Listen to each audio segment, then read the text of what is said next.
Welcome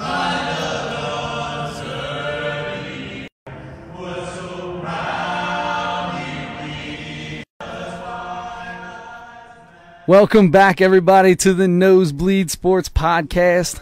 I am Chris Witt, and across from me, as always, is my better-looking cousin, Adam. You? Excellent as well, thank you. Adam, we're not going to fool around today to start this thing off because we have with us the Golden Pipe family, friend, handsome man. Today. I'm fantastic, fellas. How are you? If I was any better, I'd be you, brother.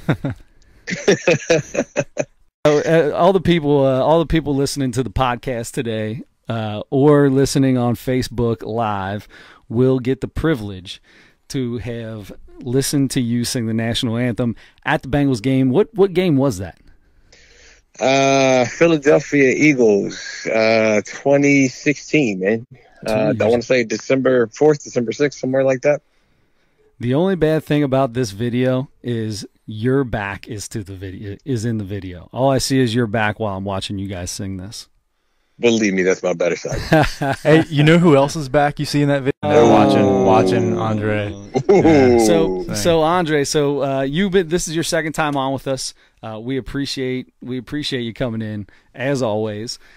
Now your baby brother, as you like to call him, Bobby, was on the week after you were on, after week one, or going into week one of the football season this year, and he predicted that Tyler Eifert would get hurt before Vontaze Burfict made it back.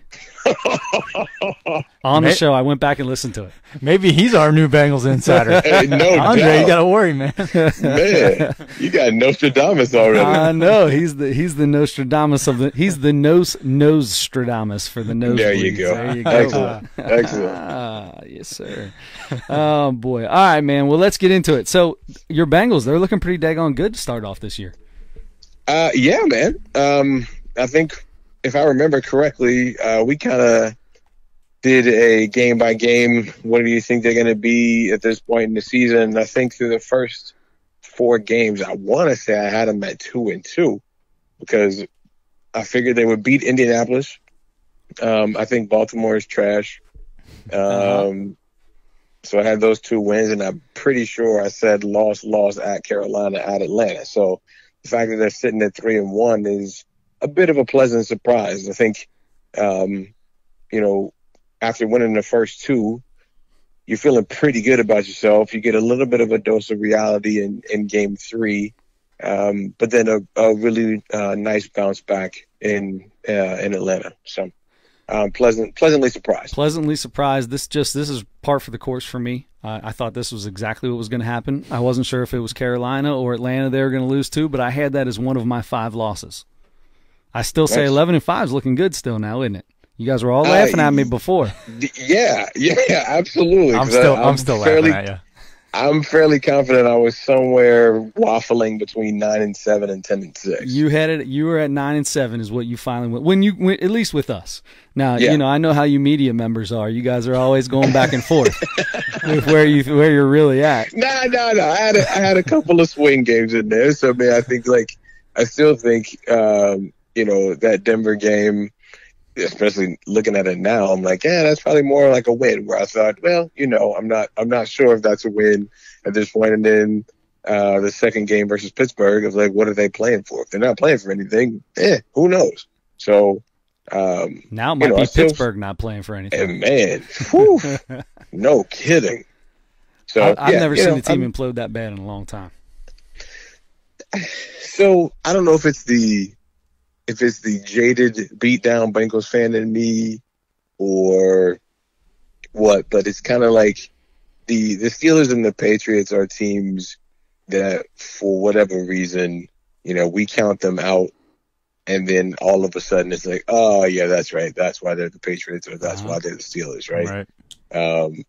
It did not shock me at all that they came out and beat Tampa Bay. Fitz magic turned into Fitz tragic, and that was bound to happen eventually. Yeah, right, exactly. And it's always a battle between them and Baltimore. So we'll see. Le'Veon Bell's coming back here in week 7. It's looking like week 7. Yeah, and so we'll see if he pulls a James Harrison, comes back in week 7 and slightly tweaks a hamstring that has him sitting out for the next 10 weeks. Yeah. But they're always a dangerous team no matter what, especially when it comes to the Bengals. If nothing else, just psychologically. Absolutely. And again, I don't see Baltimore as much of an issue, at least for the Bengals. And then I'm definitely looking forward to a couple of games versus a revamped Cleveland team. I'm really looking forward to those, but the game I'm looking forward to most directly is this Miami game, because Miami 3-1 hasn't the teams they've beaten haven't been much of anything, and then they got stomped by the Patriots. So this could be. I mean, they go 4-1 to start this year. Yeah, I think they're a top 5 team in the NFL at that point in time. And I genuinely believe that I believe I picked the Bengals to win this game. I just don't see much from Miami. I think the build-up that was the game versus the Patriots, the Patriots were kind of licking their wounds a little bit, and they don't have any wide receivers, they don't have this, they don't have that, and then Tom Brady went and stomped the mud hole in them. I don't know. The real boss of that division. Yeah, right. Exactly, right. I don't know that they will see much different in Cincinnati. I hope so. Offensively, I think the Bengals are a top 3 to 5 team, and with the return of Vontaze Burfict, I know he's only one player, but with that being said, he is basically the quarterback of your defense, right? Right. So it's from a defensive perspective, it's the equivalent of Andy Dalton coming back. After watching whoever the backup quarterback is going to be for 4 games. All right, now we get our starter back. Now we get the quarterback of our defense back. I'm not saying that things magically become, top 5 defense, but, if you can shift a guy here and move a guy there and make a play here, make a play there, I think there's nothing but improvement for the defense to come. So with that, you just brought up two guys, Eifert being hurt and Burfict coming back. With those 2 huge impacts on this team, what is the bigger impact? Is Burfict coming back a bigger impact for this team, since their defense really has not been where we thought the defense was going to be the strong side? It's the offensive line that's been one of the stronger sides. Andy Dalton's been sacked 9th least of any quarterback in the NFL. So the offenses look good. Eifert's out. Is Eifert being out a bigger hurt to this team than Burfict coming back? So if I had to pick between the 2 of them, I'd probably say Burfict coming back is a bigger impact to the team overall than Eifert going out, only from the standpoint of the Bengals have been prepared for Eifert going out for the last 4 years. It's horrifically unfortunate. But you drafted guys like Croft, you drafted guys like Uzama, you drafted Mason Schreck, who played really well this preseason. Mm-hmm. And I think the Bengals prepared for that. They kept 4 tight ends on the roster, knowing that he's glass. And I love him, and he's an amazing talent. But again, we've been preparing for him not to play for the last 4 years. So with the other weapons that the Bengals have, with the emergence of Tyler Boyd, John Ross being what he is and hopefully only continuing to be better, Joe Mixon playing a larger role this year than what he had to play last year. I do believe that, the loss of Tyler Eifert is not nearly as significant as the boost that defense will get from Vontaze Burfict coming back. I'm going to tell you, like I said earlier, I think he's the quarterback of that defense. He's the heart and soul of that defense. Yeah, Geno is probably the best player, but Vontaze Burfict is the energy that makes that defense go. The middle of the field against the Bengals, I feel like for the first 4 games has been wide open. Absolutely. I feel teams have tore them up just going down the field 5, 6, 7, 8 yards down the field and just going straight. So he's going to be huge there because he's going to be able to either step up or step back. You see him play so well in pass coverage all the time, coming out on running backs and things. I think I agree with you. I think it's going to be Vontaze Burfict as the bigger impact. Yeah, definitely. That's where my money is. Again, I can say that I feel more sorry for Tyler Eifert, the person, than I feel for my Bengals team in losing him. Yeah. And, if AJ Green went down, yes, I feel bad for AJ, but ultimately I'd be like, man, that is a crushing blow to my Bengals, right? Yep. I genuinely feel bad for Tyler Eifert, and I think the Bengals will be okay. It's got to be a tough thing to have to deal with this year in and year out, feel like you're back, grow a mullet out, think that you're the hottest looking thing since sliced bread. Yeah, you're Samson, baby, right? Yeah. With us is Andre Edwards. If you're just joining us, Andre Edwards, writer on LockedOnBengals.com. You got anything new coming out, Andre? Yeah, so I think I'm here later this week, Friday, Saturday, dropping a first quarter report card on looking at the different elements of the team, kind of like position by position, not necessarily player by player, but position by position, giving a grade to the different positions on the team through the first 4 games. Nice.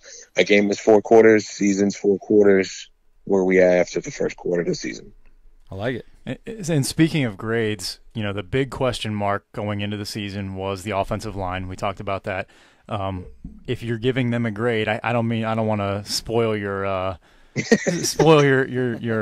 column coming out, but what would you give the offensive line? So, if I'm being honest, I'd probably say they get a solid C, right? C plus, somewhere in there. From the standpoint of, you look at the 2 tackles, Bobby Hart is not good. For those who are into like Pro Football Focus grades and things of that nature, I want to say he's like the 63rd ranked tackle in all of football. Yikes. Cordy Glenn hasn't been great. I think he's like the 60th rated tackle in all of football. Heck, there's only 32 teams, so there's 64 tackles. That's not good, right? And still, Andy Dalton's not getting sacked that much, though. So I think the biggest piece of that is the center is not Russell Bodine. And even with the rookie getting hurt, and even with Price going out and Hopkins taking snaps at center for the first time in his entire life, he is better than a dude who played it forever. Wow. For the last 3 years. So the 2 things that you can't have, right? If you're a quarterback, you don't want pressure from the outside, but you really don't want pressure up the middle, right?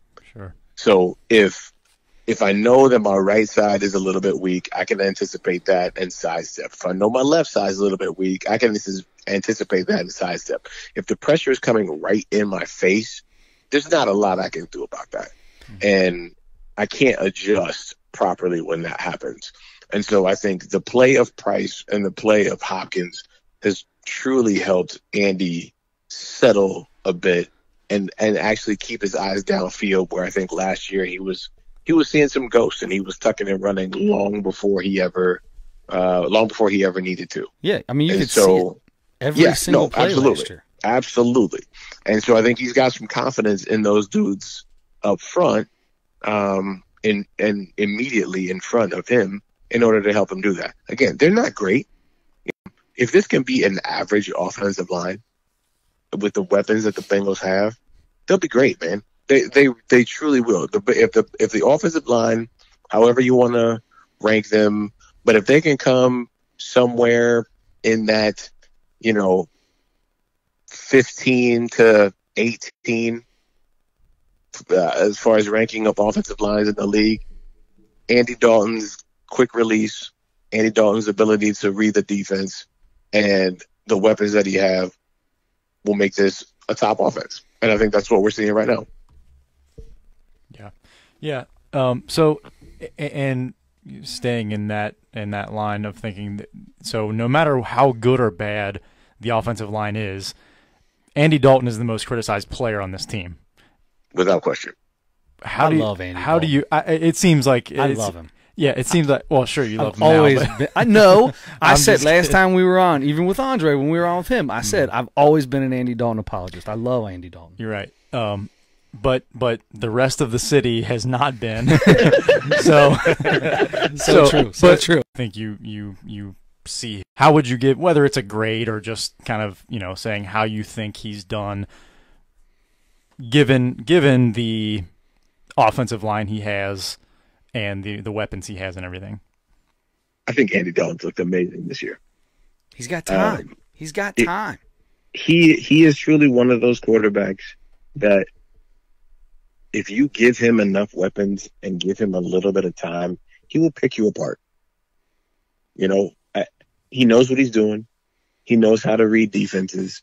He knows how to find the open man. And most of the time, he knows how to get them the ball and has the ability to get them the ball. Not super strong armed or anything like that at all, but he's timely. He's patient. And again, when he's comfortable in that pocket, he delivers a nice ball. Mm-hmm.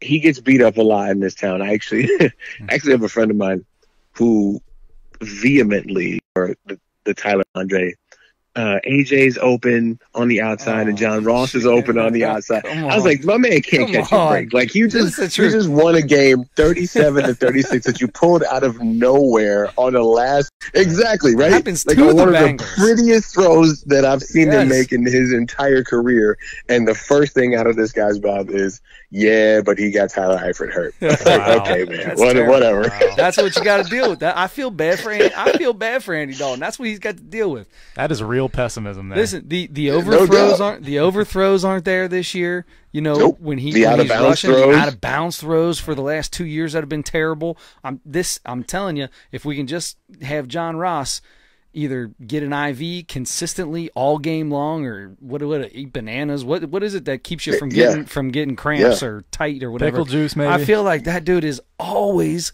pulls up with a limp. He pulled something or a twitch. I just want him to walk around with the jugs machine. Like he needs to have a jugs machine at home and just catch the football, man. That's all you do all the time is catch the football. I was watching. I don't know if you ever watched the HBO. What is that that they put on? The Browns were just on it this year. Oh, the Hard Knocks. Hard Knocks. Yeah. Somebody for Cleveland. He dropped like 4 balls during practice, and they made him catch 100 balls from the jugs machine before he was allowed to go get a shower. That's absolutely right. Yeah. I love it. That's exactly what he needs. Exactly what he needs. All right, so is Andy Dalton what you've been most impressed with, or is there some other part of this team that you've been most impressed with in the first 4 games?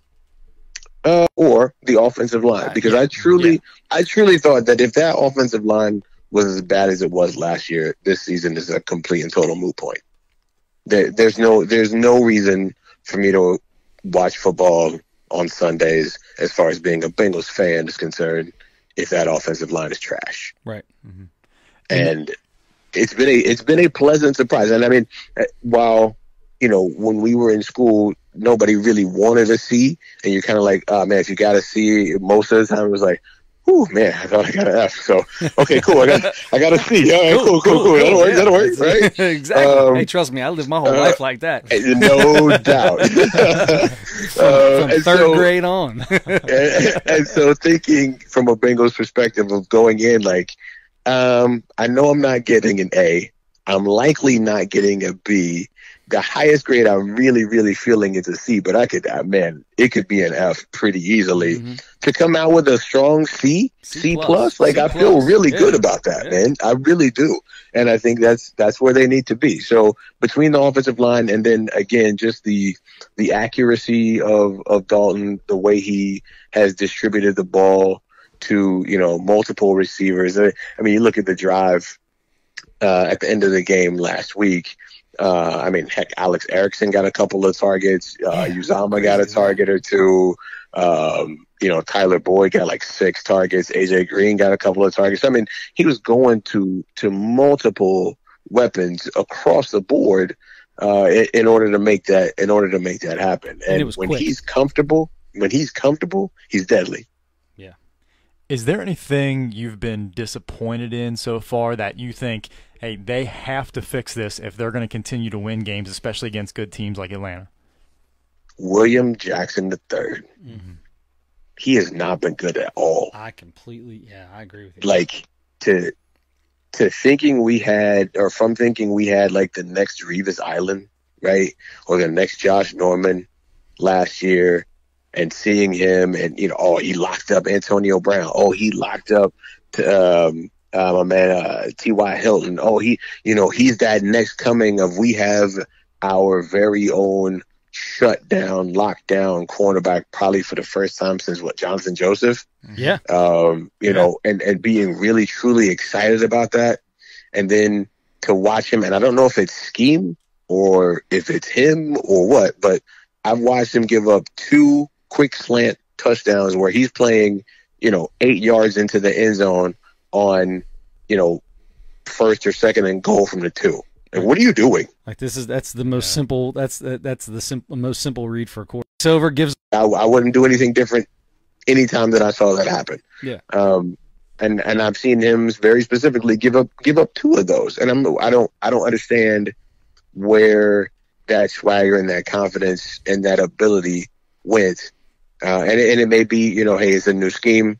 He's not as comfortable in this scheme because he did have what amounts to 2 years in the previous scheme. Now he sat out, but he was still taking mental reps and being there and learning the playbook and things. And so I don't know if it's Terrell Austin coming in and having a different concept of how his cornerback should play, and him trying to understand and learn the terminology and do things that way. But he is probably, for me, been the biggest overall disappointment, because I was really truly looking forward to, all right, cool, we don't have to worry about XYZ, whether it's Julio Jones or whether it's, Antonio Brown or T.Y. Hilton or whoever. Okay, that person is basically erased. Who else do they have that we need to contend with? Knowing that every cornerback is going to give up a pass or 2 or a touchdown. That's going to happen. But in general, he's got that guy. Great. We can focus on the rest of this, and I don't feel that way right now. Yeah, who's got the best second receiver that we got to play, because that's who we got to worry about. Yeah, exactly, right. Exactly, and I think his inability to this point to repeat what he did last year has been a bit concerning. Yeah, well, hopefully it is just a new system. I mean, that's and getting to learn exactly where he is supposed to be. Who knows what's really going on in there? But I don't know. Yeah, I'm with you. So I do got one question for you here, because this to me is probably the most important thing to this whole season. Here in about a month and a half, you got the legs ready? You ready to go?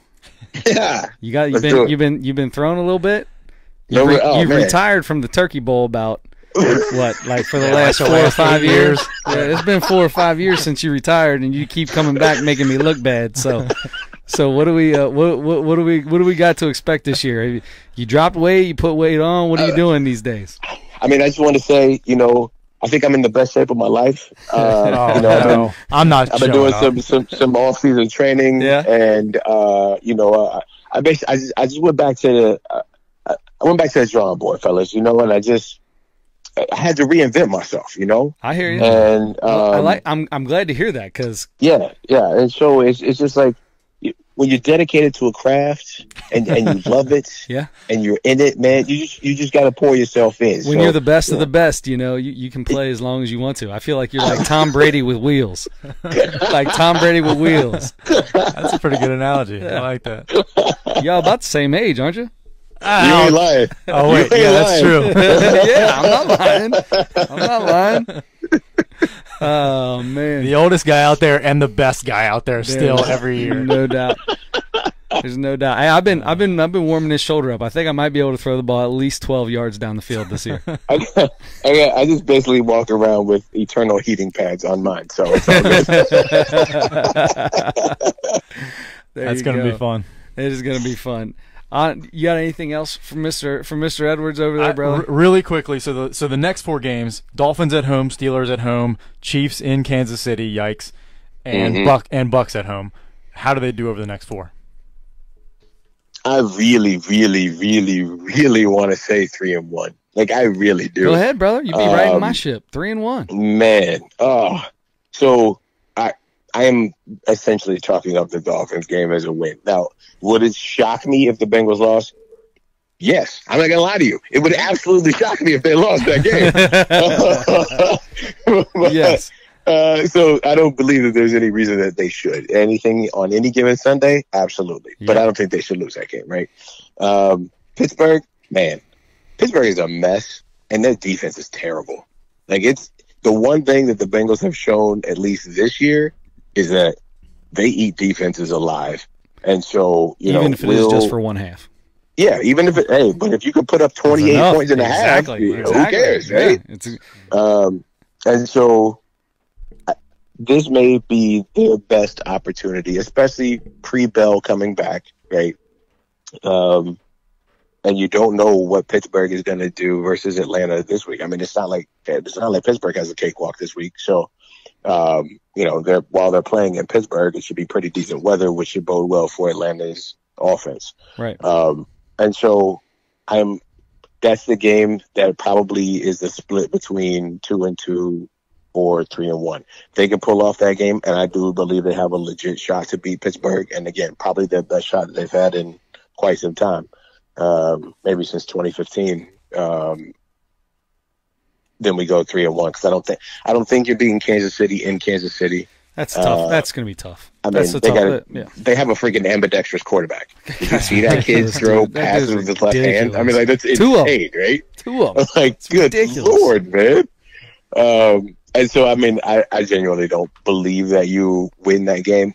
Yeah. And then, what did you say the fourth game was? Fourth game was Bucks at home. Yeah.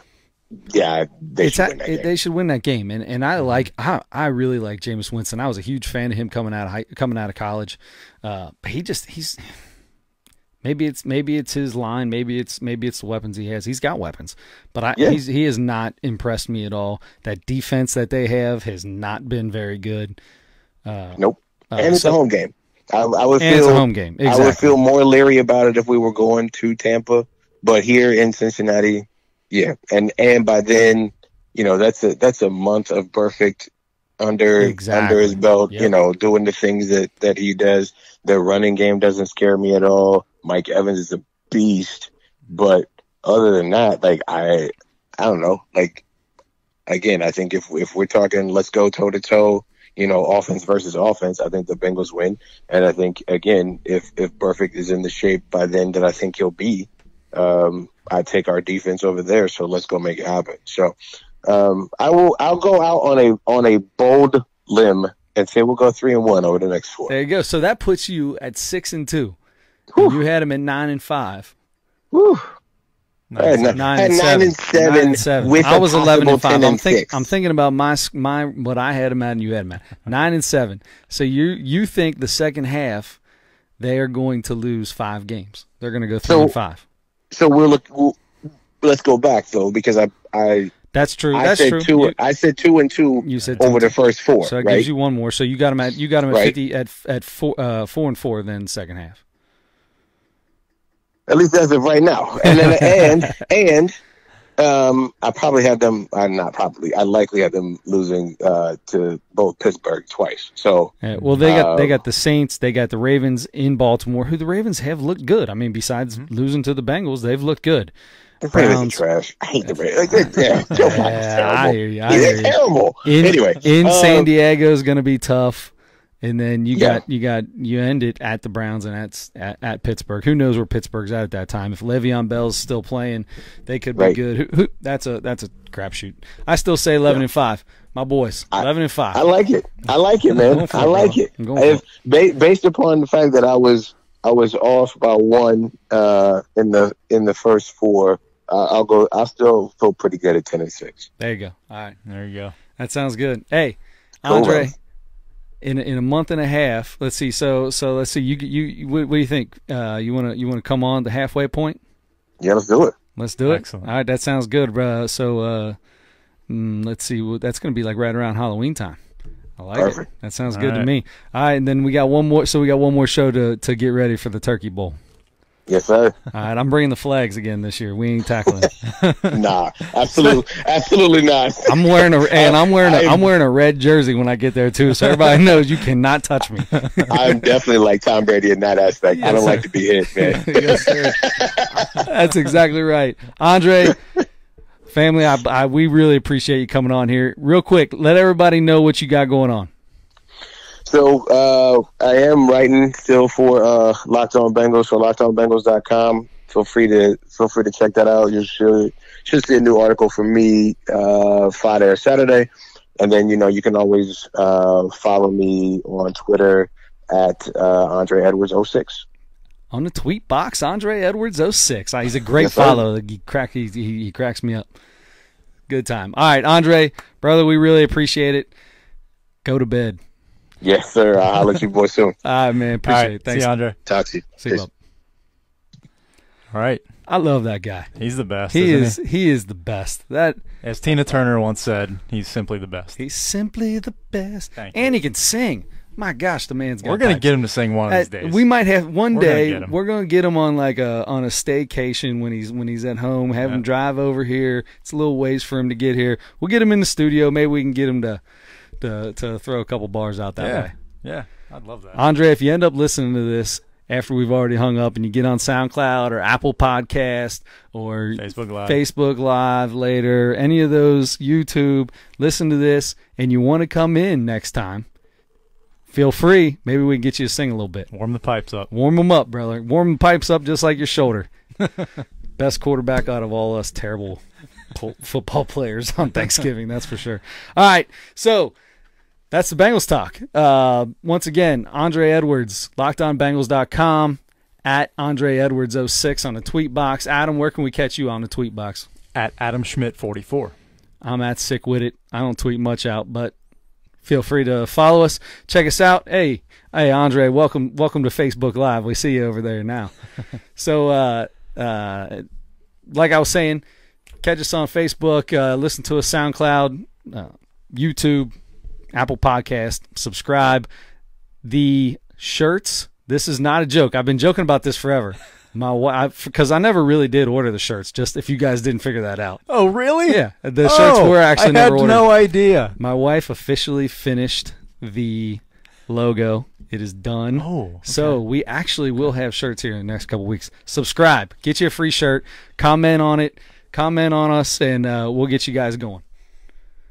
All right, so let's get into – go ahead. I was going to say, speaking of earning a shirt or possibly a Nosebleed Sports Podcast gift pack, the Beat the Streak season is over. Beat the Streak is over. So the winner of the Beat the Streak, nobody got the 20 games. So nobody got the prize box, which was something out of the man cave.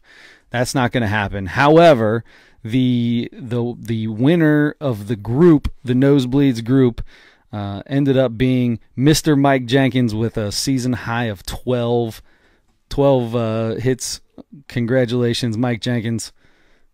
T-shirt coming your way, brother. I thought I was going to get him in that last week. I had an 8 game, and I felt really good. I set my guys up for like the next 3 or 4 days, and I forget who it was now, but eight is where it stopped. And then I got back on. I ended with another 4-gamer. So I had 12 total in like a week, but not all together. So Andre, you're the first one to get a T-shirt.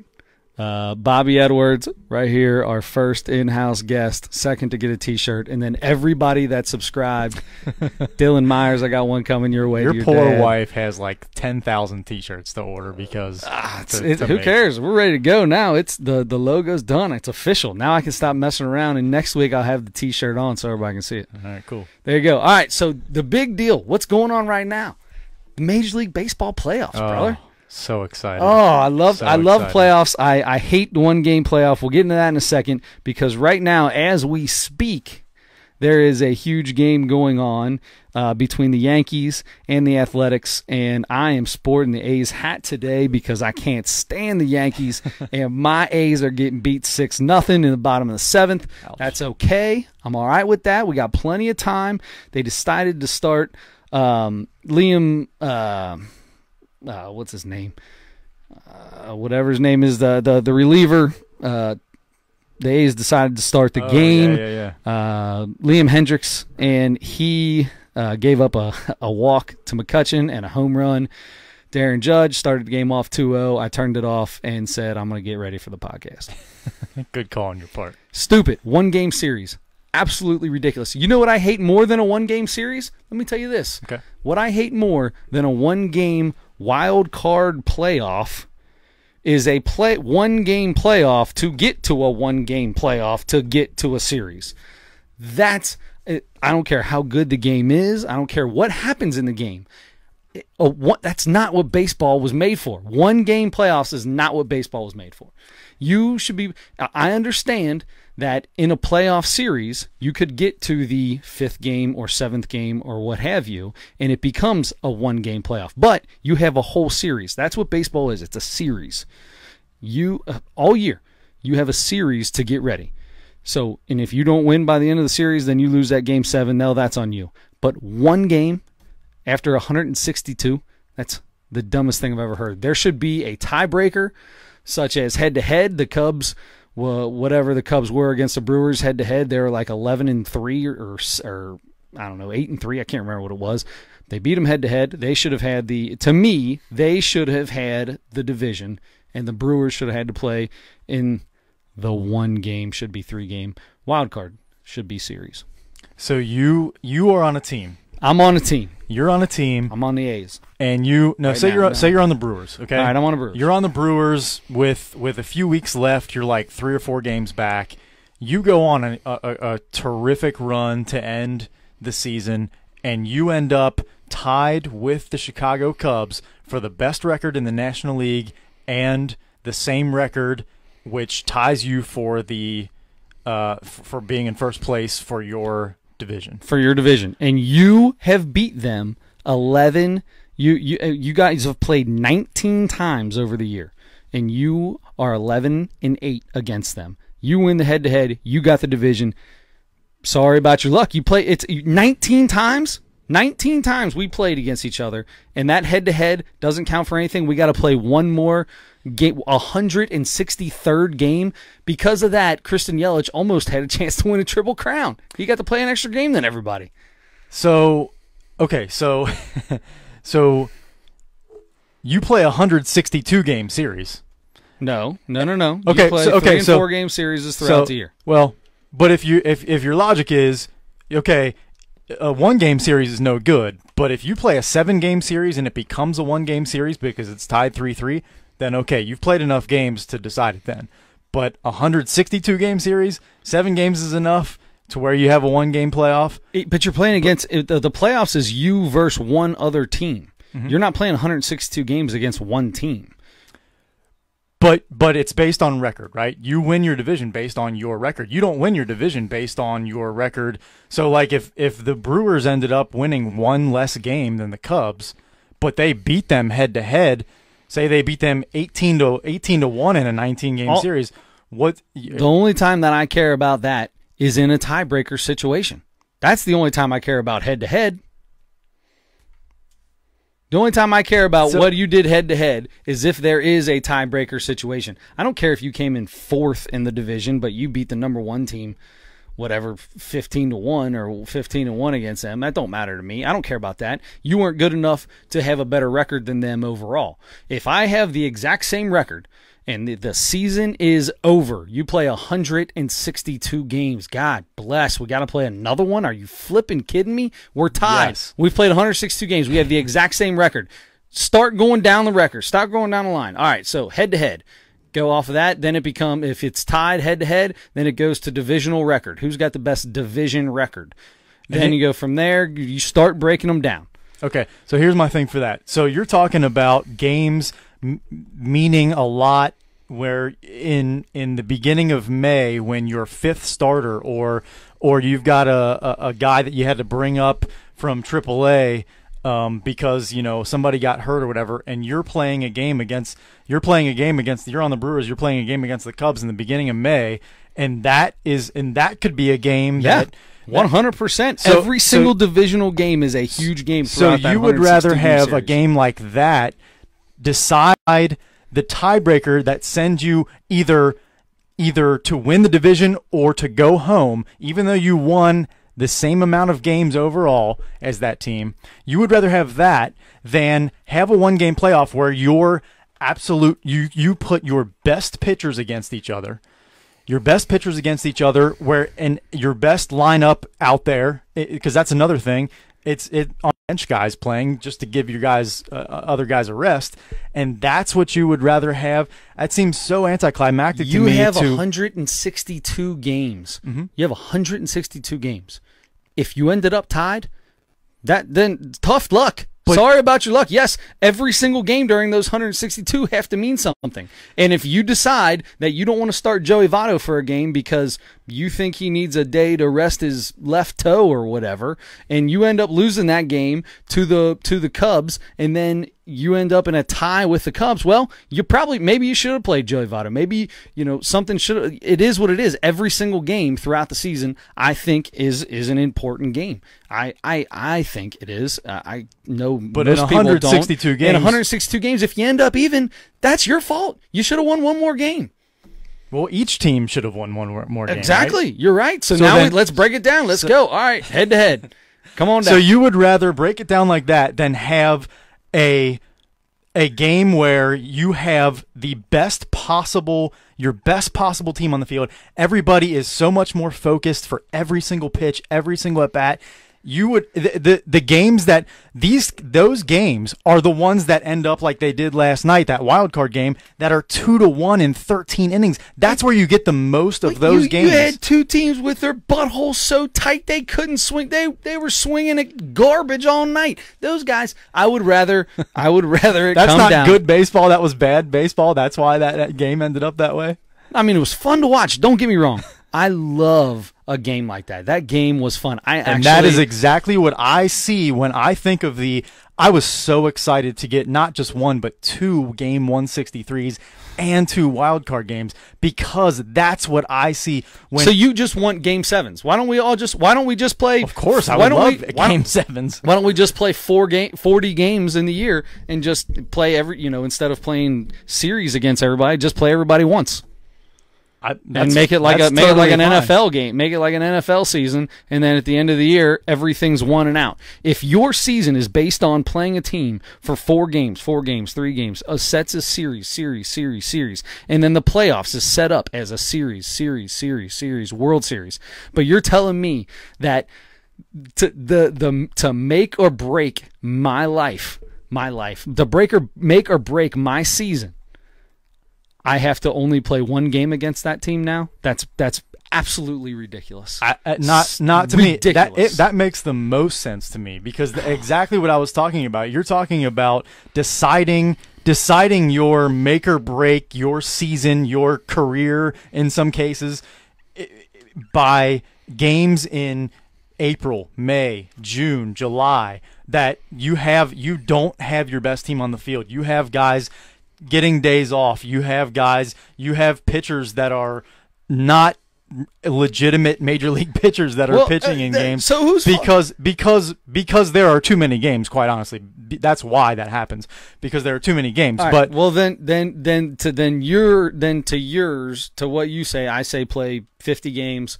Make them all 1 game series. Make them all. It's not a series. Then you're just literally playing 1 game against a team and then flying somewhere else.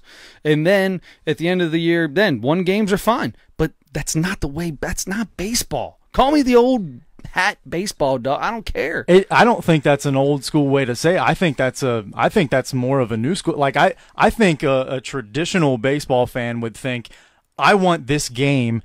Okay, they played all these games. I want this 1 game. Okay, so they tied a game 7. Yes. I want game 7. I love game 7 because we had 6 games to go head to head against each other to figure out each other's fate. Now I've played all these games and I got to play you once. I only get to play you That's once. Exactly what Game 7 is. That's you're what, right. That's what the wild card game is. You have to earn a Game 7. You have to earn a Game 7. You don't just get thrown into it. For 162 games, they earned Game 7 for 162 games. No, that's not earning it. You're not earning it. Based on your record. You're not earning it. Then you're actually. I feel like you're not earning it for 162, but you are for 6. I feel like it's a punishment to only have to play one game. So for you now, for me now, to get to be the wild card, I have to play one game. So because I played 162 games, worked my ass off, and I'm gonna make the playoffs. And what I get in return for that is a one-game playoff to try to get to playoffs. That's what that is the playoffs. That's the start of the playoffs. That's not playoffs. You had a great season and earned your way into a wild card spot. That's what you did. And now you get a chance to play in the division series if you win that game. And that game means so much more. That game, the wild card game, that means more than Game 1 of the World Series. 6-2. Oakland just scored 2 runs. Great. I want to make sure you hear this point because I think you're going to be so upset about it. All right, go. The wild card game and the Game 163. Game 163. Each one I of hate those. Game 163 more than I hate the wild card. Okay, I'll say that. They're the same. They're the same game to me. So anyway, because Game 163, honestly, that's the start of the playoffs. And actually, it really truly was because the loser of both of those games got the wild card spot. Got a punishment. But it's not a punishment. That was the punishment. But that's even better. But that that's even proves my point more. That's only this year because it worked out that way. That's fine. It's only this year. But you're for winning that stupid 163rd game, you got punished. Or for losing it, you got punished. But you got if you got punished because you have to play a one-game. If you just go by head-to-head record, you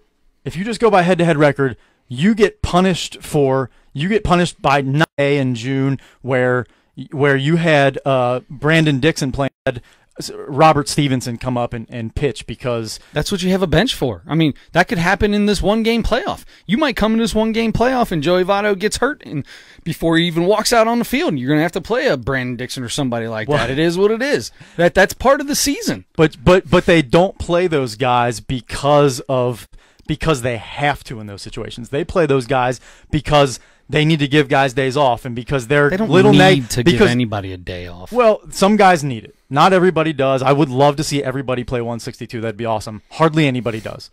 162 games, playing almost every single day through the summer. That would be, and it's baseball. You're not running around like basketball or even football. You're not taking this in. But all the travel and all the getting up and working out, being at the ballpark 3 or 4 hours before the game, working out, getting ready, playing, that really taxes people a lot more than I think a lot of people will really. It obviously taxed the Rockies. Horrible. Yeah, I mean, you saw what happened to them.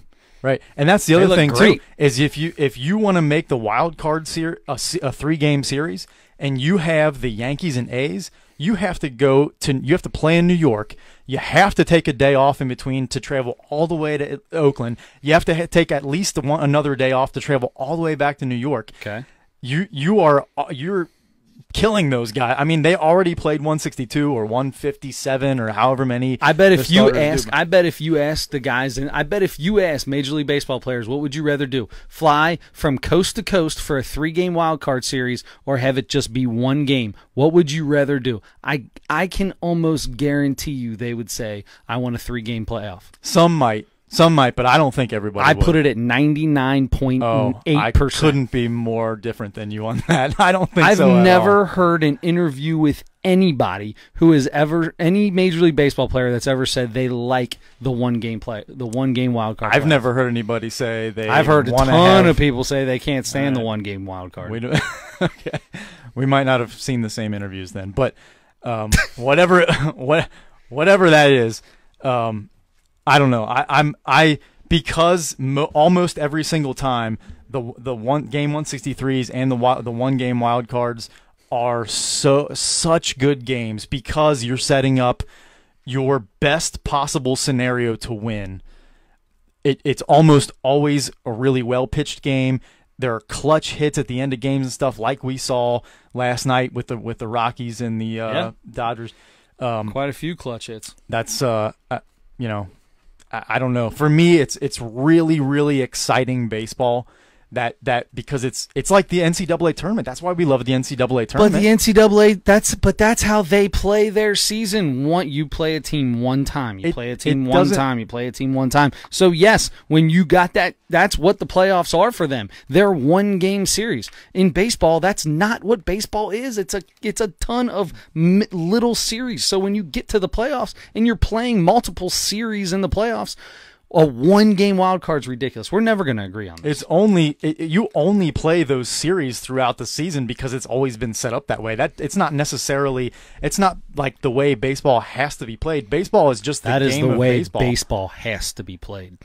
Yeah, I 100% disagree with that. But yes, it is the way it is played. So I get what you're saying there, but just because it's always been that way doesn't mean it has to be, or doesn't mean it's the right way, or that the playoffs have to be exactly the same way. A baseball game is a baseball game. If you're theoretically playing every single game to win, especially when you get to the end of the season and you've played all those games, and now game does matter. Every game does matter. Tell that to every game then they lost this year. Mm-hmm. One more game where they sat somebody or brought somebody in or whatever, some Sunday after a day-night doubleheader or whatever garbage, they would not have had to play 2 stupid one-game playoffs. They would have been sitting, hanging out, waiting for all this malarkey to be done with, been like the Brewers and get 2-3 days off.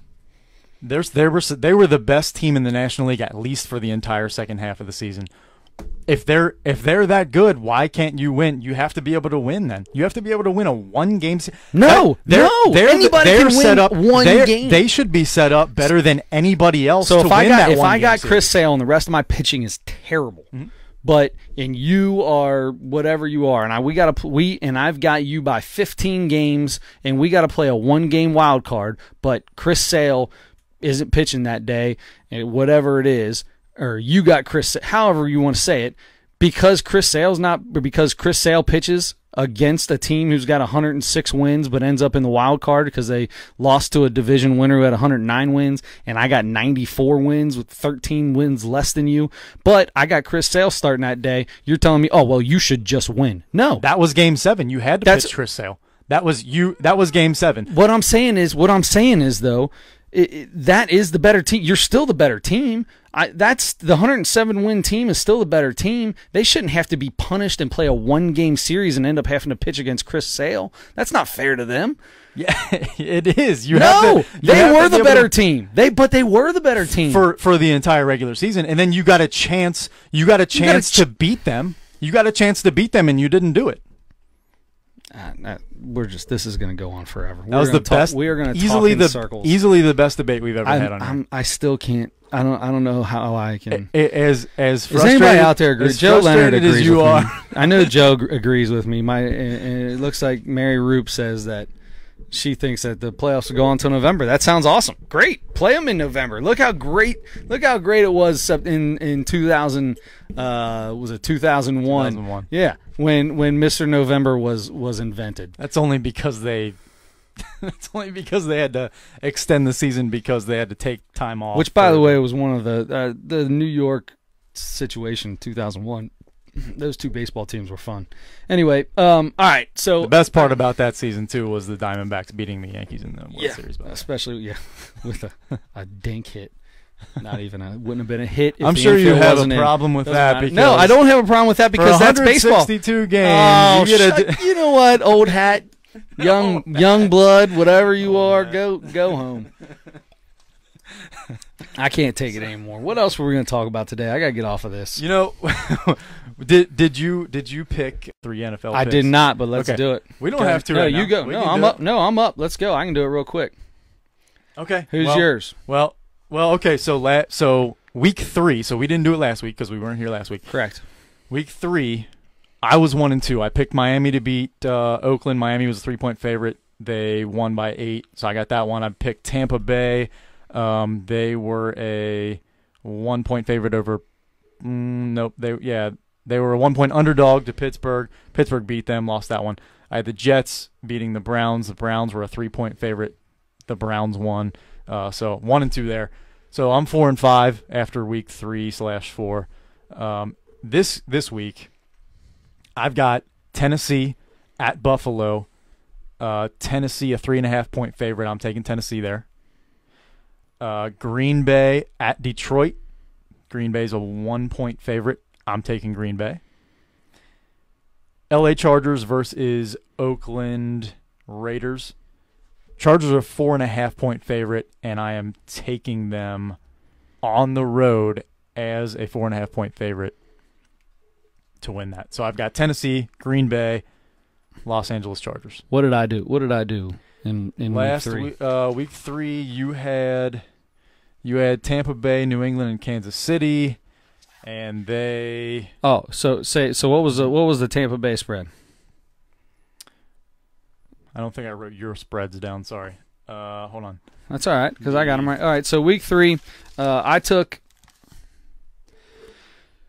Tampa Bay +1. Let's see your boys. That was I think that was a W for Mr. Sick-Witted on that one because they lost. That was the week they lost to Pittsburgh. So no. Oh right. So got an L on that one. New England -6.5. Nope, because New England lost.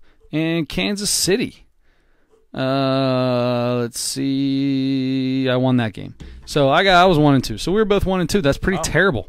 That's and we're still tied. We're okay. Yep. We're still tied. We're both 4-5. All right. So write these down because this is going to be what I'm taking this week. You ready? I'm putting you in charge of this. I'm ready. I'm taking Green Bay -1.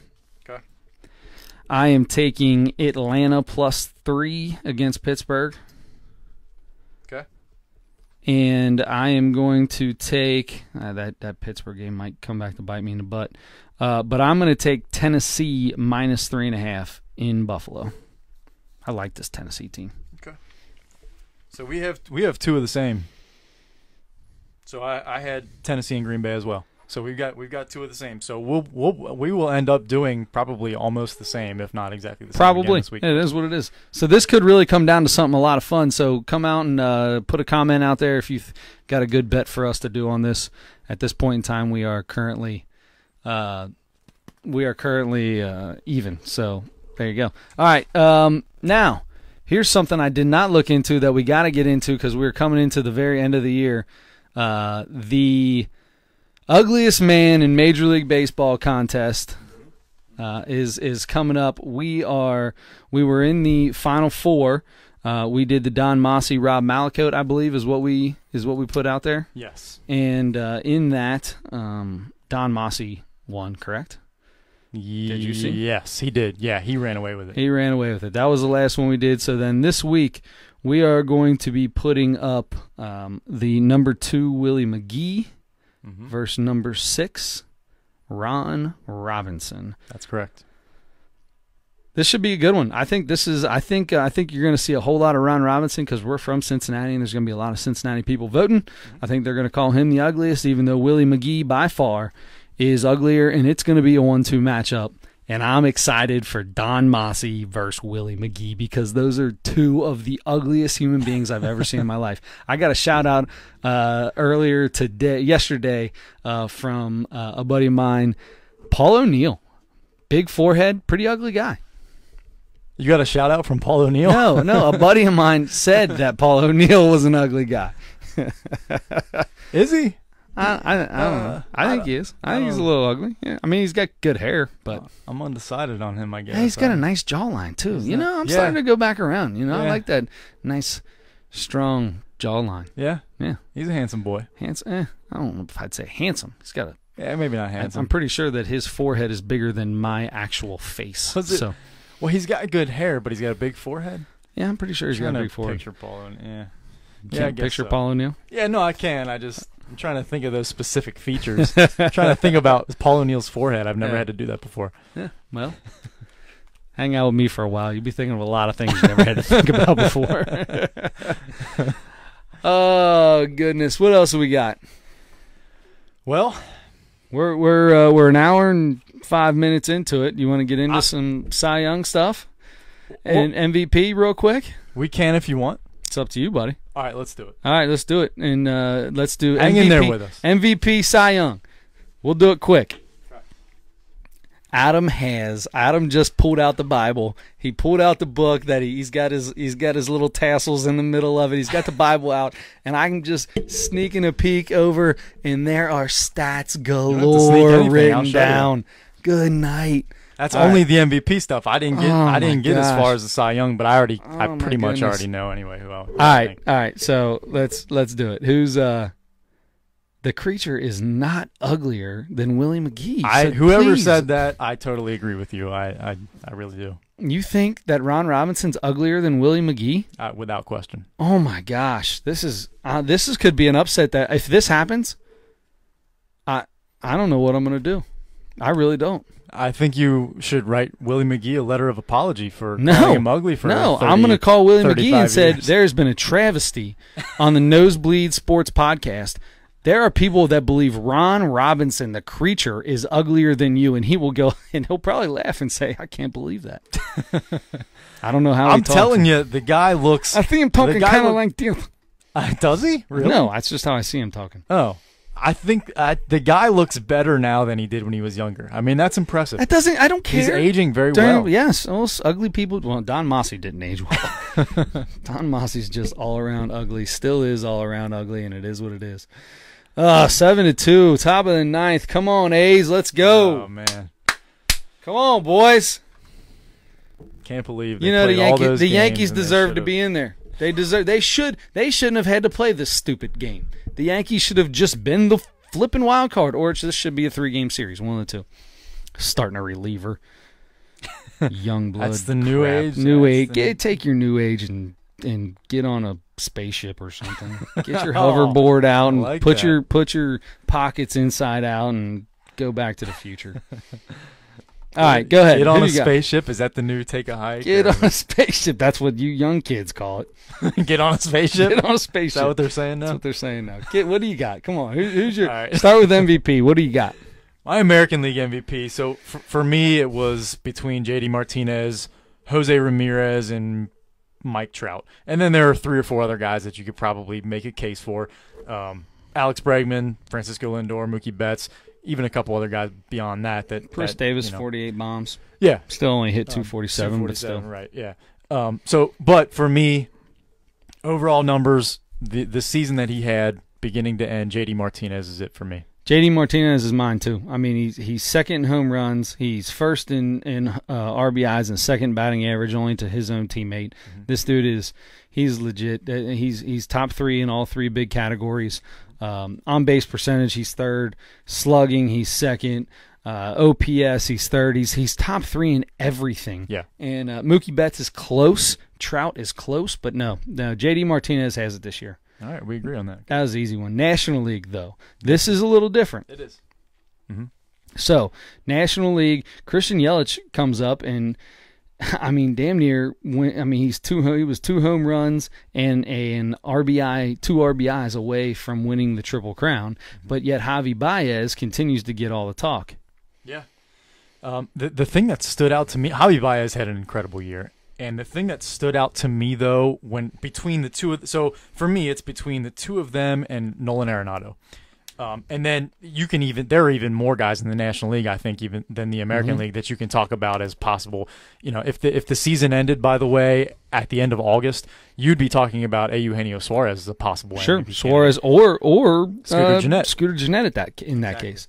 But between these 3 guys, Yelich, Arenado, Baez, I think I take them in that order. I think Baez is third, and the thing that jumped out at me was his on base was 326. For a guy that seems like he's on base constantly, he really was. Yeah, he wasn't on base that much, right. And that just stood out to me. I mean, he was way up there in a lot of things. He led the National League. He's looks like my size, and he led the National League in RBIs. Mm-hmm. He's a very exciting player too. He might be the most exciting player in the National League to watch, but Arenado's numbers were a little bit better than Baez overall, I think. But Christian Yelich, the second half that he had, and especially the last month, he was the big. I mean, there were 3 or 4 guys on that team that Yelich is probably going to win it because of the last 3 months of the season, and 2 months of the season. He brought the Brewers back. I mean, there a bunch of guys had good years, but he was so hot, and they made that run at the end to tie the Cubs at the end of the season for the best record in the National League. I mean, that was so impressive as a team, and Yelich was the motor that made that thing go. There's no doubt. And he was just you could not get him out for the last month of the season. No. And I think that his overall numbers because of that ended up being so that I think he's the MVP of the National League. I think the Rockies had 3 guys that could be in there: Blackmon, Story, and Arenado. And I think Story should have a better chance of winning it than an Arenado. I mean, this guy, Travis Story, 37 home runs. I mean, he batted .291, which isn't that far off. RBIs wise, he's right there. He was only 2 RBIs behind Arenado. I mean, I think he had just as good a season. Buys there. I at this point in time, because of the way Yelich finished the season, I would give it to Christian Yelich right now, and it'd be a really close race, and I'd have Baez and Story 2-3, and then Arenado 4. That's how I'd put it. So that's where I'd go. All right, pitching. I think I'd have Arenado too. But anyway, we agree on the MVP. We agree, on who the MVP would be. Yeah. All right, AL Cy Young winner. Oh man, that. So I'll tell you who I want to give it to is Blake Snell with Tampa Bay. Sure, just because he's under 2. And he's got 21 wins, which I hate. I don't even count wins when I'm looking at this. You know what? That's ridiculous. I agree with you. I don't count wins, but when you have 20 or more, I think that's a little more significant. I think that's a milestone that you can say, okay, wins matter a little bit more for this guy because he played for Tampa Bay, and Tampa Bay wasn't a bad team, but they weren't, I think they ended over 500, but still for a guy who not a whole lot of people knew about before the season, he had an incredible year, 189 ERA. 3 pitchers under 1 WHIP this year in the American League. That's impressive. That's really impressive. That's insane. Justin Verlander and Corey Kluber, both of those guys you are definitely in the discussion as well. It's those 3, really. I mean, right? Isn't it those 3? It's Snell, Verlander, and Kluber. Those are the 3 guys that you're looking at. Yeah. Am I wrong about that? No, I would say so. I mean, Chris Sale, obviously, but at the end of the year, he kind of fell a little bit. Garrett Cole too is in that discussion, I think. Man, there are just so many guys that you could just kind of make a case for at least. But I give it to Justin Verlander. Okay. Yep. 2.52 ERA. His WHIP was under .90 walks hits per inning pitched. That's impressive. That's terrific. And he led the American League by 14. So basically 2 more starts worth of strikeouts probably. Yeah, than anybody else. Than anybody else, right? So who's yours? Man. I really want to give it to for me it's either Verlander or Snell. I'd be so fine if they gave it to Snell. Now, I think Verlander's going to win it. Mm-hmm. If Blake Snell wins it, I'll be happy. I think either one of those guys you can give it to. Okay, I know that's a kind of cop out, but it's a complete Adam Schmidt pick. I'm you. surprised you didn't give them both it and just say duel. I would like to. I'd give co-MVPs all day. All right, so National League Cy Young. Mm-hmm. This to me is a 2-man race. You can put what's his name from the Phillies? Aaron Nola in the mix. Mm-hmm. But to me, it's DeGrom and Scherzer. They're the only 2 that are in this discussion. I'm with you. I agree on that. And Scherzer will probably get it just because DeGrom doesn't have any wins. But and Scherzer's got him by 20. He's got him by almost by 31 strikeouts. Probably Scherzer's going to win this. I love Jacob DeGrom. I give it to Scherzer if it's me. My vote's Scherzer. So I would, by those numbers, yes, I would probably give it to Scherzer. But I think I'm giving it to Jacob DeGrom. There were, and I wish I had remembered to, because I saw this like over a week ago now, but there were some stats that I saw about DeGrom as far as quality starts in a row, so many starts in a row with so many strikeouts, and it was like it was all time great. It was like over 100 years since guys have done these very specific things. They weren't like just like, oh, the only guy with under 10, 2 ERA in all of baseball. Yeah, he had one of the greatest years ever for a pitcher, and he was 10-9. Yeah, it's terrible. His team's horrible. He plays for a terrible team. I love Jay. You give it to Jake DeGrom, I'd be the happiest person in the world. But I think Max Scherzer is going to win this. I agree with you. I think he's going to win. If it's up to me, I think my vote is Jacob DeGrom. There you go. I like it. All right. I think we're done. Well, is it because I closed that? No, I think no. We actually did. Yeah, there. All right, good. It. I just want to make sure I didn't forget something. Oh. All right. Well, listen up, everybody. First off, huge thank you if you're still listening to this to Andre Edwards. If you missed him at the beginning, get to you can check us out on SoundCloud, Apple Podcast. Re-listen to it, I guess, on Facebook Live if you want. You can go to YouTube or Castbox. Listen to him, Andre Edwards at Andre Edwards 06, LockedOnBengals.com writer. He's our personal Bengals insider. He's going to catch up with us every 4 games. Hopefully, we at least know that he'll be back after week 8. So, thank you so much to him. Yes, Adam Schmidt. You can catch him at Adam Schmidt 44 on Twitter. That's right. I'm at Sick With It. We're the Nosebleed Sports Podcast. Check us out. If you don't forget to vote on the poll. Ron Robinson, the Creature, versus Willie McGee, ugliest man in Major League Baseball. And what else we got today? There's got to be something else I'm missing. Subscribe. If you get on and subscribe, leave a comment saying what your shirt size is. No joke. This time we really do have T-shirts. I feel bad because I was lying all this time, but this time it's for real. I've got a bunch of people waiting on their shirts. I'm going to pick them up next time. All right, well, then you got to tell me what their sizes I need to get. Tell me the sizes. We'll get them going. You. All right, we appreciate it, everybody, for listening. For Adam Schmidt, I'm Chris Witt. Don't forget to turn your headlights on.